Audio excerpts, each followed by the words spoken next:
Hey guys, welcome to my channel.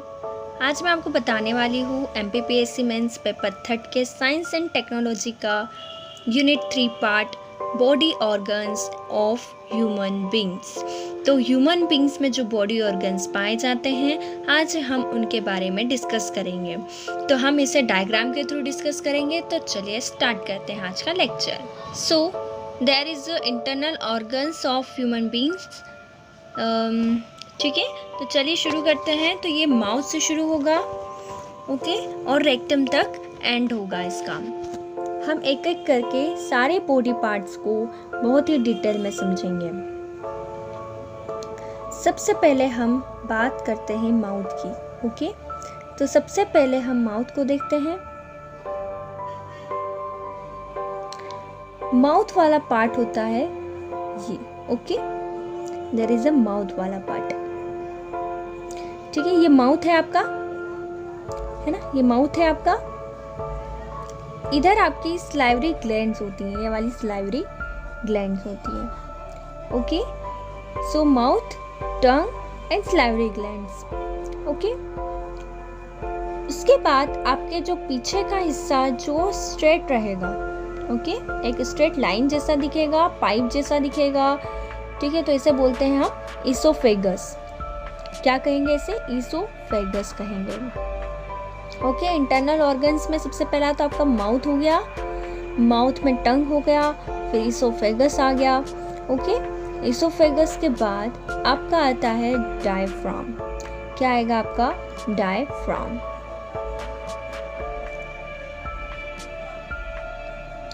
तो ये वाला पार्ट जो है आपका डायफ्राम है, ओके। डायफ्राम जो है वो फेफड़ों, यहाँ पे फेफड़े हैं आपके, ओके। उससे अलग मैं उस डायग्राम में बताऊंगी। उसमें आपको पूरे लंग्स का स्ट्रक्चर बताऊंगी, रेस्पिरेटरी सिस्टम बताऊंगी, तब वो आप देख लीजिएगा। तो ये डायफ्राम है जो कि लंग्स के श्वसन में बहुत ही मदद करते हैं, ठीक है, रेस्पिरेशन में। अब बात आती है स्टमक की, okay. There is a stomach, stomach, okay. क्या बोलते हैं इसे? स्टमक, जहाँ पर आपका भोजन जाता है।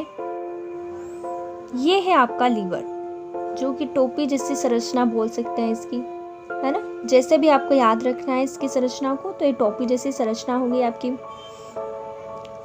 यहीं पर आपका होता है गॉल ब्लैडर। क्या होगा आपका? गॉल ब्लैडर रहेगा, ठीक है। तो कितनी चीज़ें हो गई आपकी? माउथ हो गई, स्लाइवरी ग्लैंड हो गई, टंग हो गई। इसके बाद आप ईसोफेगस पे आते हैं, डायफ्राम पे आते हैं, स्टमक में जाते हैं, ठीक है। यहाँ पे लिवर और gall bladder, okay. There is a pancreas, yellow structure. Pancreas के बाद आता है आपका लार्ज इंटेस्टाइन, है ना। क्या आएगी आपकी? लार्ज इंटेस्टाइन, ये वाली इंटेस्टाइन, ठीक है। इसके बाद जो आपको सर्पिलाकार दिख रही है स्ट्रक्चर, उसे बोलते हैं हम small intestine, okay. Small intestine, that is anus, okay. जहाँ पे लार्ज इंटेस्टाइन का जो ओपन होती है, जहाँ से वहाँ पे एक पोर होता है जिसे एनस कहते हैं। एनस के ठीक पहले होता है रेक्टम, ओके। यहाँ पे आपका जो भी मल मूत्र होता है, जो भी वेस्ट प्रोडक्ट्स होते हैं, वो संचित होंगे। यहाँ पर होता है आपका अपेंडिक्स, ओके, जिसको अपेंडिक्स की प्रॉब्लम बोलते हैं, जिसे अपेंडिक्स की प्रॉब्लम होती है, ठीक है। अपेंडिक्स बढ़ जाता है, तो वो वाली स्ट्रक्चर जो है ये वही है, ठीक है। ये अगर हल्का सा भी बढ़ जाता है तो फिर ये पेन करता है। तो ये अपेंडिक्स हो गया।